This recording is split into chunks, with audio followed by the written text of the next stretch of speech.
you're using affirmations to help you get focused, maybe help you feel more confident, maybe you're using them to shift out of those negative programs and that self-talk that's dragging you down, then you are going to love today's show with my special guest. We're going to look at ways to turbocharge your self-talk and really make affirmations work on a whole new level. It's one of my favorite parts of optimizing your mind and the way your brain works for greater, more long-lasting success and fulfillment. And I'm so excited for our special guest. So I'm Melanie Benson Strick. I'm America's leading small business optimizer. And this is a podcast that I do every week to bring you really amazing guests from all over the world who found a way to optimize their business and to optimize the fulfillment in their life through little tips and strategies that just make small changes that have a huge impact. Our whole goal here is how can you make your business and the impact you want to have on the world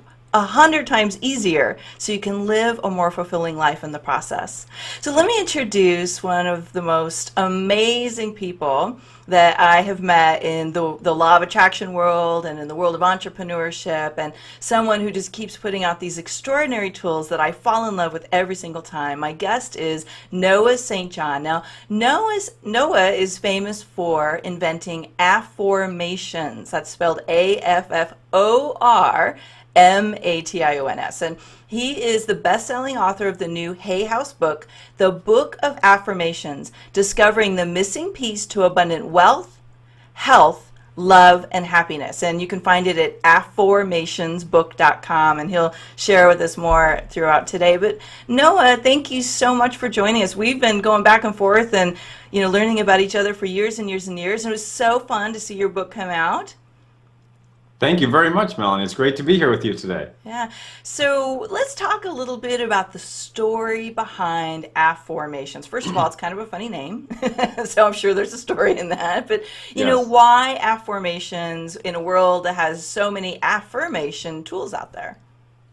Well, absolutely, Melanie. And just to give you just a real brief background of where I came from and how I got to this, I grew up poor in a rich neighborhood. And I know that sounds funny, but I grew up in this little town called Kennebunkport, Maine, which just happens to be one of the wealthiest communities in New England. But my family was dirt poor, and I mean that literally. We lived at the bottom of this dirt road in a drafty, unfinished house. And what I remember about my childhood is my parents arguing all the time. And what do you think they argued about? You're right, money. Yeah. And, exactly. And so my parents worked really, really hard. They sacrificed, and they were always just working, but they could never just seem to make money. So from the time I was very young, I saw this huge dichotomy between the haves, which was everyone else, and the have-nots, which was my family. Right. So I didn't have anybody to go to. I didn't have a teacher or mentor or anybody to talk to about this. So I just went to the library and I started studying books on self-help, personal growth, the classics like Dale Carnegie, Napoleon Hill, Stephen Covey, all the classics that we know and love. So fast forward many, many years later to April 1997, I was a 30-year-old college student. It was my second time in college. I was divorced. I was unhappy. I was frustrated. I had less than $800 to my name, and all of my worldly possessions were in this little tiny dorm room that was so small. If you stood in the middle of the room and put your arms out to both sides, you could touch the walls on both sides. Nice. So I'm like, I'm sitting there and I'm going, what is wrong with this picture? There's got to be something wrong here, because I've been doing what they told me to do in all these books, but yet here I am and I'm certainly not successful. So I sat there one night, I'll never forget it, and I was looking around my room. I was very depressed, and I happened to look up and I see all these pieces of paper that I'd written all these positive statements on. I am happy, I am wealthy, I am rich, I am prosperous. Now, why had I done that? Because every book told me to do that, right? But there was just one problem. Number one, I didn't feel any of those things. I certainly wasn't rich, happy, prosperous, or anything. So number two, I felt even worse because I'm like, wait a minute, I've been doing what they told me to do and I don't have anything. And I felt even worse. So the very next morning, I got up, I got in the shower, and I was thinking about all these things. Now, in the Book of Afformations, I actually call it the shower that changed everything. That's awesome. That could be going so many different ways, too. Yeah, there's a lot of ways to go, but I'm sure everyone watching or listening has had that aha moment in the shower, right? You get those aha moments, and you go, aha, it's that moment, the epiphany that happens, for some reason happens in the shower for many, or the bathtub for many of us. Anyway, on this particular morning, it was April 24th, 1997, and I was thinking about all these things I just shared with you, and they were rattling around in my head, and I started saying to myself, if I've been saying these statements and doing everything they told me to do for so many years, how come I still don't believe in myself? And how come I'm not getting the results that I want? There's got to be something missing. But what's missing? What could it be? Well, I realized at that moment that what we're talking about is thought, right? Because when we want to change our lives, everybody tells us that we got to change our beliefs, right? Well, what is a belief? Well, a belief is a thought. So what is thought? And I realized that when you think about it, human thought is really the process of asking and searching for answers to questions. For example, if I were to ask you the question, why is the sky blue? Do you know what just happened in your brain? If I ask you, why is the sky blue? Yeah. Your brain starts to search for the answer, right? Right. It automatically does it. And so I said, wait a second, if the human mind is automatically searching for answers to questions, why are we going around making statements that we don't believe? Why don't we just cut out the middleman? And I said, well, what would that look like? Well, let's see. You've got the statement. So let's take a classic affirmation or positive statement that we've all probably used 1,000 times. So something like, I am rich, right? So you say, I am rich. And what does your brain say? No. Yeah, right. Not in my world. Right. It's basically, I call it in the book, I call it the yeah, right response, because that's what your brain basically says. Right. Yeah, right. You know, and I've even tried this in my seminars and in my coaching programs, and people actually laugh. You know, they say, okay, let's say I am rich, and they start laughing because they don't believe it. Now, remember, there's nothing wrong with the statement. The problem is we don't believe the statement. Right. So I said, wait a second. Okay, if that's the statement, what would the question be? And then I said, why am I so rich? Now, when you ask that question of your brain, what starts to happen in your brain? You start to search for the answer, right? Right. So now we all know about the law of sowing and reaping. As you sow, so shall you reap, right? But what are we sowing? We're sowing seeds of thought. But what are most people doing? Sowing lousy thought seeds, right? Why am I so broke? Why am I so fat? Why can't I lose weight? Why can't I make any more money? How come I can't get my book published? How come I can't grow my business? Why is this so hard? Why is there more month left at the end of the money, right? And when you ask lousy questions, you get what happens? You get lousy answers, and that creates a lousy life. So I said, wait a second, what if instead of asking lousy questions that lead to lousy answers create a lousy life, what if we flip the whole thing on its head, start asking empowering questions that lead to phenomenal answers and form a wonderful life? And as I was standing there in the shower, April 1997, I said, holy cow, I think I just invented something. And so I had to give it a name, and the name that I gave it was, as you mentioned, the title of my new book from Hay House, Afformations, Afformations. So just to finish the story, what happened was I jumped out of the shower, I ran to my Apple computer, and I wrote everything down that I just thought, discovered, invented. Now remember, this was 1997. This was years before Facebook, YouTube, Twitter, social media. None of that was even around. I mean, Google was about a month old at the time. So we're talking dinosaur years in internet, time. So I didn't know what to do, but I just knew I had to do something. I knew I had just been given, a teaching that I needed and wanted to share with millions of people around the world. So just very, bottom line is, long story short, I put up this very makeshift website. I didn't know what I was doing. I took a class on how to put up a website. I, put some HTML together, and I started selling my book. And then people started ordering it from around the world. I mean, all over the planet and countries I'd never even heard of. And then I met a guy that we both know, Jack Canfield, of course, from Chicken Soup for the Soul. And he found my self-published book and looked at it and said, wow, this looks really cool. I'm going to send it to my publisher. He sent it to the Chicken Soup publisher, and they published my first book back in 1999, which was called Permission to Succeed. And now all these years later, my new book just came out from Hay House, as you mentioned, called The Book of Afformations. So this is the newest edition of the book, which actually this teaching has been around since I discovered it back in 1997. Now we've got tens of thousands of people in 178 countries using this technology, and just seen incredible results. And bottom line is that over the last few years, my clients have added about $55 million in new revenues, using not only Afformations, but the other power habit system, that I help them with, which is about, really fixing the inner game Right. that holds so many people back. So that's really how it all started. I love that story. I love that it started in a shower. We could probably write Yes, a collection of essays about all the great entrepreneurial ideas that started in a shower or driving or yes, something. We'll have to talk about absolutely. that. That's a So, great idea. so let's talk about like why, because I'm feeling like this is something that takes what many of us learn about, which is affirmations and positive self-talk, but it takes it to a whole nother level. How would you know that affirmations are right for you? Like, what's a problem or a challenge, or maybe some of the symptoms, if you will, that you might be experiencing that affirmations would be helpful for? Well, absolutely. So one of the things that we see all the time in my company, which I started, shortly after discovering Afformations, which is Success Clinic International. So one of the things that we see all the time is that people come to us after spending $30,000, $50,000, $100,000 on every other Right. self-help, personal growth, money-making program out there, but they're still stuck.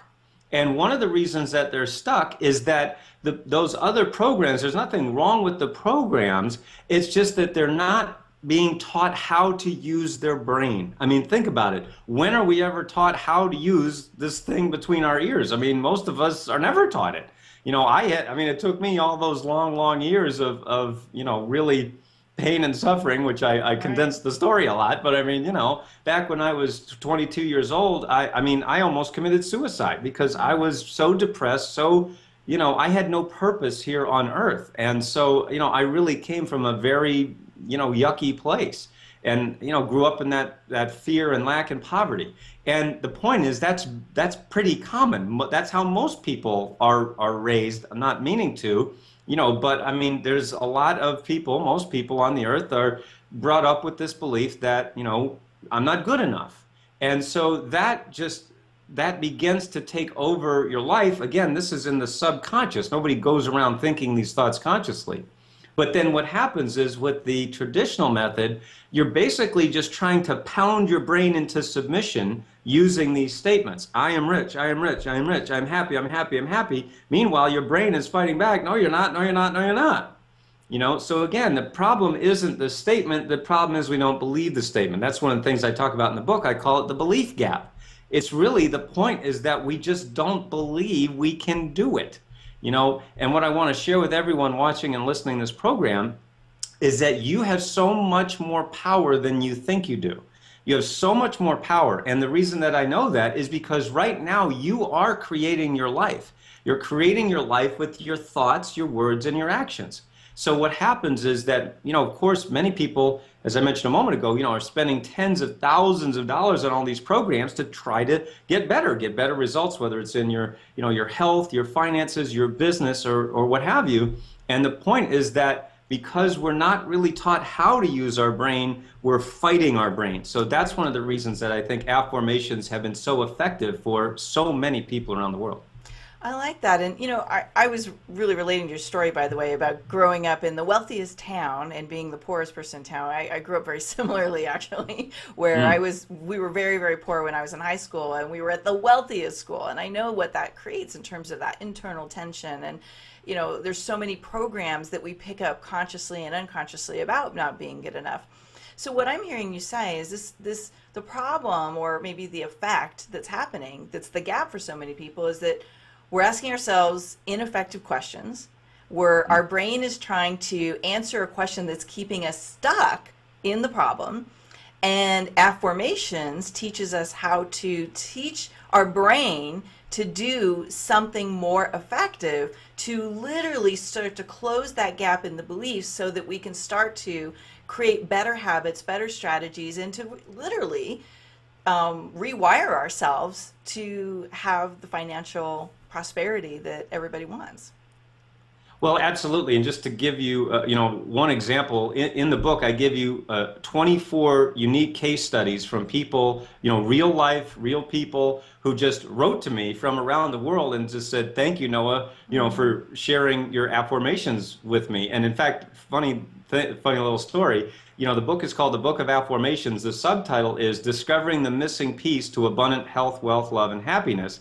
The reason we call it that is because so many people kept writing to me, Melanie, from around the world and saying, "Thank you so much, Noah, for giving me the missing piece. Thank you for giving me the missing piece I've been looking for my whole life." And so, when the book was coming out, we were talking about the title and the subtitle. I basically said to Hay House, maybe we should call it the missing piece because that's what everybody else calls it. It's the missing piece.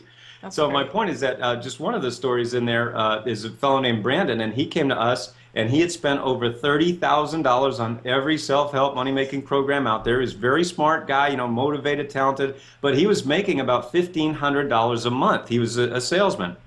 And so not doing that well, I mean, really struggling.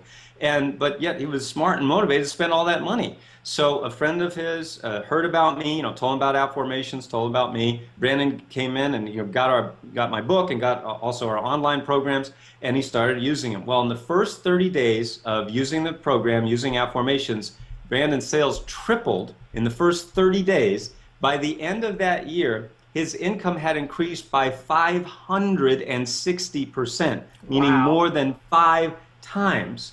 And he was named Agent of the Year in his agency as an insurance agent. And so, whatever at the award ceremony, people were just coming up and saying, "How did you have this incredible turnaround? What did you do?" And he said, "I just changed the questions." So, that's the thing. It's just amazing when you see people who really have been stuck and yet working really, really hard. Once you use or learn how to use your brain properly using these affirmations, the results are pretty incredible.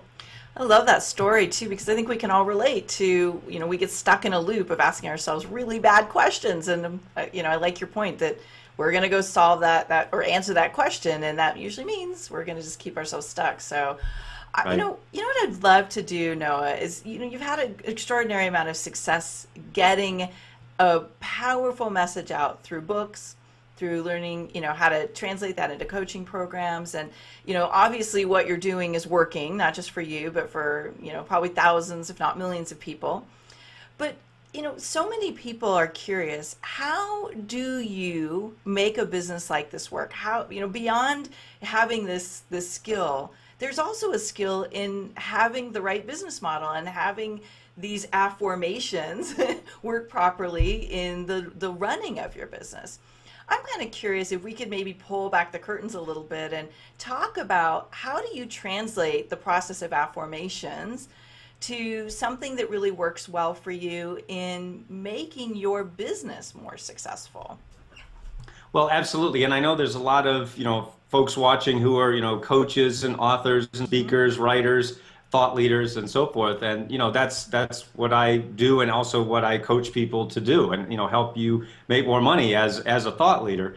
And, for me personally, it's been a very, very hard and long road, much, much harder and longer than I would have liked. So again, going back for me, I had this epiphany in 1997, and then I had a second epiphany also in 1997, which was actually the creation of my first book called Permission to Succeed, where I realized why so many smart, creative, talented people are holding themselves back from success. And affirmations are just one part of that. So it is now, called the Power Habit System. It's really evolved over the years in working with so many clients around the world.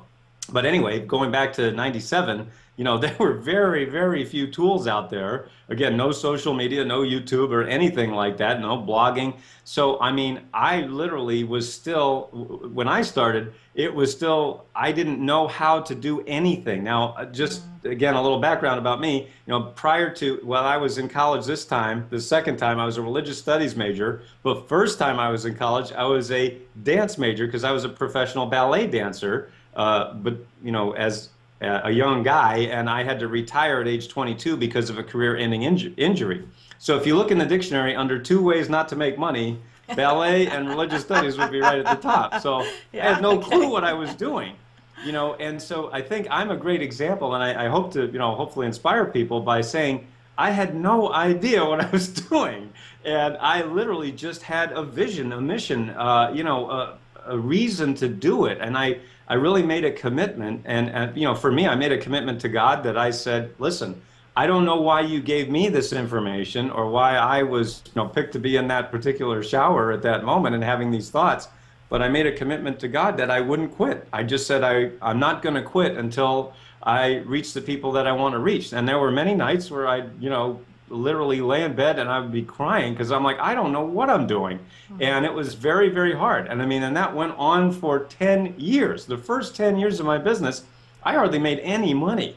And because I didn't know what I was doing. And I really didn't have the right teachers or mentors in place to show me how to monetize my content. I had a lot of really good content. That's what people kept telling me.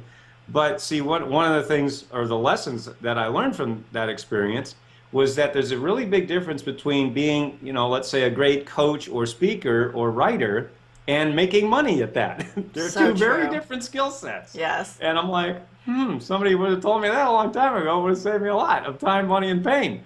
But, you know, that's the funny thing about being a former professional ballet dancer. The three things that I learned at being in ballet that really helped me in being a business owner is pain, discipline, and pain. And so...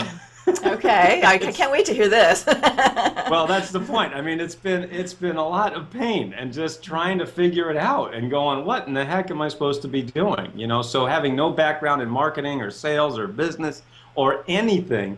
Again, I hope my story inspires folks out there to say, my God, if this guy can do it, I can do it. You know, you just said, though, that's really interesting, and I never thought about it this way, but I'm a big believer that to be successful as an entrepreneur and to get your message and to be able to make an impact, discipline is something that has to be there. And so many people start their business with this illusion that, oh, I'm just going to go do what I love and the money's going to follow. Right. I think there was actually a book, Do What You Love, the Money Follows, somewhere. Yeah, so great idea, but, you know, requires some other skills in there. But that discipline is so important. But I think what is so fascinating about what you just said is the pain part.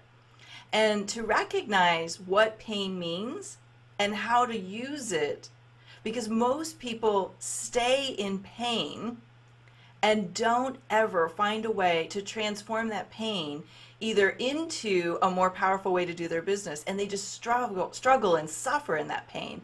And so I'm just kind of curious. Actually, this is kind of leading up to another question I want to ask you, but if we could just talk about pain for a minute. Like, what did you learn to do with that? So for me, the pain has always been to get the skills and knowledge to reach the people on earth, okay, that I know want this message and are actively looking for it. And I'm sure there's many, many people listening and watching that can relate to that pain. Because I'm sure everybody watching and listening has, you know, a great message and a great, you know, skill and talent and gifts that you want to share with the world. You know, so the irony of where we are right now, okay, as opposed to, again, I mean, I'm like, I didn't know this at the time, but actually my company, Success Clinic, was the first personal growth company that was founded online. I didn't know it at the time. I didn't know that either. Wow. Yeah, and so, I mean, I'm about a month older than Google, actually, which is incredible. But anyway, my point is that now today, you know, with all the social media and all the things that we have right now, one of the ironies is because it's so easy, it's so much harder. And because it's so hard, it's so easy. See, it's a total paradox. Now, just to briefly explain that, the point is there's so much noise out there. It's all noise. I mean, everybody is, you know, somebody said that, you know, the thing about social media is everybody's talking and no one's listening. And I would agree with that. I mean, everybody's just trying blah, blah, blah, blah, blah, and nobody's really listening. And that's, you know, again, a good argument. But my point is that, you know, back when I started, there were not so many channels, so it ironically was harder and easier. Harder meaning it was harder to get on Oprah, let's say, you know, but it was easier because once you got on Oprah, then wow, you're famous, okay? But now, I mean, even Oprah really isn't there anymore. You know, she's got Oprah Winfrey Network, but the show isn't there. So everything is so diffused that it's very, very hard to break through. So for me, that's been always the pain is, oh my gosh, I wish I could reach more people, and I wish I had the knowledge and skills to be able to do that. I mean, it took me well over 12 years, spending over $500,000 at least, maybe twice that, just to learn what in the heck am I supposed to do to get my message out there. So it's been very, very, you know, long and hard. And that for me is the pain. But so just and to answer what I think you're also asking is, what kept me going? Why didn't I quit? Well, for me, it was always that mission, that commitment that I made to God and, to myself too, but to the people out there who are in pain. And, Melanie, and I know you experience this as a coach and, one of the leading people in this industry as well. When you get those letters and emails Yes. and postcards and social media that say, one thing you taught me changed my life. And, I've had people call me and say, Noah, I read your book and I was going to commit suicide. And after I read your book, I decided not to take my life. I mean, those are incredible stories. And, that's what keeps you going. Wow, I just got chills when you said that. And I so relate because, yeah, as an entrepreneur, there are days that I want to run away and join the circus. And that just seems like a much more exciting proposition, right? Yes. But then the fantasy goes away and you realize, we're here to do something really extraordinary. And you get those letters and you see the sparkle in someone's eye and you feel them shifting and you see people getting results and you realize that there's nothing more exciting and more important than what you're doing. So I want to just take this one step deeper. You talked about the pain of how do I get a message out in a bigger way. What would you say if you could give people one kind of technique or something that you found you wish maybe you would have learned earlier? What's one tangible action thing that you've learned to do that's really helped make a bigger impact? I think one of the most important things that I've been able to do, and again, I kind of did this by accident, is really create a system. You really have to have a system that works. Now, and just, one of the things that we do also is we have a coach certification program that enables people to actually, use my system and train people in that, being one of my certified coaches, because so many people, and the reason I did that is because so many people kept writing to me and saying, Noah, your system changed my life and I want to be one of your coaches. And I'm like, oh, I don't even have a coach, thingy. And Right. so I had to build it, and, Right. and that's why now we have Power Habits Coach Academy, because of just the demand that just happened very organically from people. I didn't put it out there. They kept coming to me and asking. So that's what caused Power Habits Coach Academy. So see, again, one of the things that just happens when you have that kind of a system is people will come to you when your system works. I will just say again that one of the unfortunate things is that we really have an oversaturated market right now when we look at personal growth. I mean, and this is one of the things that I tell my clients all the time is, this isn't the 80s anymore. In the 80s, you could basically show up and say, set your goals, and that was good enough, because there was about 3 people doing it. Well, now there's 3 million, and everybody's pretty much saying the same thing. So, how do you break through that? Again, in my view, you have to have a unique system, something that does something a little bit different from the norm. And I think anytime you can build a system around anything that will deliver a predictable result, it actually adds to your credibility. It allows you to have a machine, if you will, that can move people through over and over and over again without you Yes. having to constantly create new stuff and constantly. I think one of the most expensive ways to run a business is constantly create new programs and new offerings and constantly be launching. I mean, it's just a really expensive way and oftentimes a very disappointing way to try and do that. So you've Yes. really found something that works and you've built a system around it. So I love that. I think that's really valuable insight. And I know a lot of the coaches that I've worked with over the years, when they didn't have a system, it became even more difficult to explain how what they did would work for their clients. So that's a great piece of advice. So speaking of advice, I think you probably have some kind of a mantra or a quote, or maybe it was some advice that you got somewhere along the way that you've used, and maybe you kind of put it on your refrigerator or you have it hang on a wall somewhere. What's something you'd like to share with us today that's a favorite of yours? Well, absolutely. And, going back to my second time in college, what I was studying, as I mentioned, was religious studies. Well, the reason that I was doing that is because one of the books that had the most profound effect on my life was The 7 Habits of Highly Effective People by the late Stephen Covey. And so back in 1995, when I went back to school, I actually, and in 96, I got the opportunity to interview Stephen Covey. We had a 20-minute telephone interview, and I'll never forget it. And he was so amazing. He was exactly what you would want Stephen Covey to be. You know, he was smart, he was humble, he was just perfect. And he said one thing at the very end of our interview that I always remember, and I don't even have to write it down because I think about it every single day.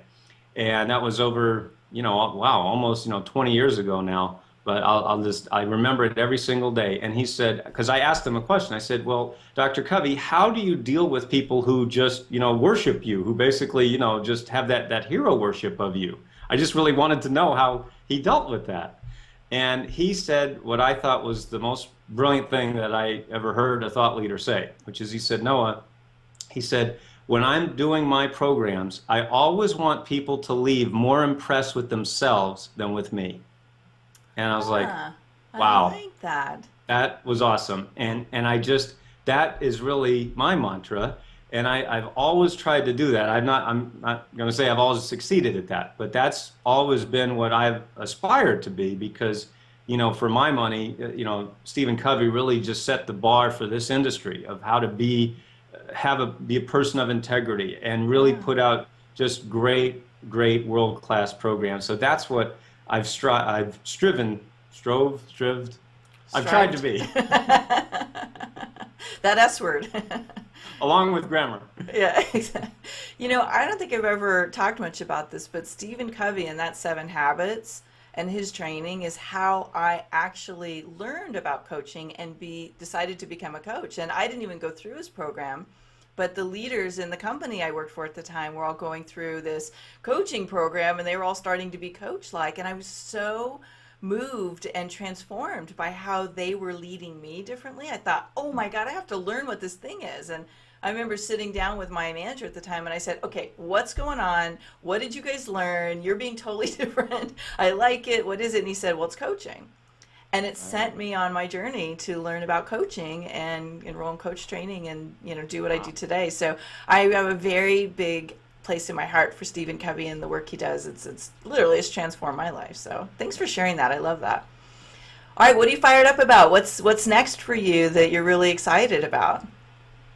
What I'm really excited about is my, you know, Power Habits Coach Academy, training Okay. and certifying coaches in my system. So I'm really excited about that. And, you know, folks can find out about that at powerhabitscoachacademy.com. And we've got different videos and mind maps of, you know, basically I call it the 7 costly mistakes that coaches are making, and also, you know, how to really become a highly successful coach. So I'm psyched about that. Of course, I'm very thrilled and honored to be a Hay House author. You know, Hay House, of course, with Wayne Dyer and Louise Hay, and just so many greats of personal growth and self-help. And, you know, now that the book of Afformations is a Hay House book, that was really just a dream come true for me. And also, this year, when we're recording this program, was a pretty banner year for me because I had actually 2 programs that came out in the same year. One from Nightingale Conant called The Power Habit System, and one from Hay House called The Book of Afformations. And as far as I know, I think I'm the only author that has had a Nightingale Conant and Hay House program come out both in the same year. So, I mean, that Wow. was pretty awesome. And I mean, I remember listening to Nightingale Conant audio tapes. I'm talking, that's how long ago it was, the tapes, cassette tapes. Some of you probably don't even know what that is. I But have them anyway, in my library. yes, but anyway, you know, that's how long ago. And listening in my car and going, God, I wish I could be a Nightingale Conant author. Wouldn't that be so amazing to have a Nightingale Conant? And then reading Louise Hay books and thinking, gosh, I wish I could be a Hay House author. So that it happened both in the same year was pretty humbling. That's really one of those I really made it moments, isn't it? When you go, oh, that thing that I said I wanted so many years ago, it just happened. Yay. You know, all right, so high Yeah. five, virtual high five. Thank you. Awesome. Well, I'm excited for that too, and I love that you have the coach certification because I think it also allows people to really, in integrity, be able to learn something and then get trained to use it wisely and to be the ripple and to help you make that greater impact. And I think that's one of the most it's one of the most powerful things we can do as a thought leader, as someone who has some gift like this, is how can we empower other people and teach them to Right. do it the right way so that we don't have to be the only messenger getting this out in a bigger way. So that's exciting. Noah, how can people get your book? Okay, well, you can go to afformationsbook.com, AFFORMATIONS book.com. So afformationsbook.com. And actually, you can get the first chapter absolutely free. When you go to Oh, cool. afformationsbook.com, just download the first chapter free. I'll send that over to you. And then when you go to afformationsbook.com/more, like give me more, I will also send you up to $500 worth of free bonus training when you get the book. So that's really cool. We got just Great. tons of bonuses at afformationsbook.com. And can people find you on Kindle and iBook as well, or should they just go to afformationsbook.com? Well, that's where you can get all these fun bonuses. Okay, You can just okay, go to good. Amazon and get the book, of course, and Kindle, and I think everything. But that's why we're directing folks back to afformationsbook.com because, again, you've got up to $500 in free bonus training. In fact, going all the way up to having me do a keynote speech for your company if you buy a Wow. thousand books. So, I mean, most people, of course, aren't going to do that. But for those of you, if you have a company and want to bring me in to speak, that's a great way to do it, and just for 1,000 books. So yeah, that's where we have all the free fun stuff. Well, be sure to go get Noah's book. It's such a great book. It's full of so many awesome strategies and tips to get your brain to ask better questions. And I know in my own life that's really turned around a lot of situations. And here's the bottom line. When you're asking yourself better questions, you're really reducing the stress. You're allowing yourself to feel more confident, and when you're confident and you're powerful because your brain is focused on the right things, you're unstoppable, and that's what this is all about. So, I'd love to hear in the comments below.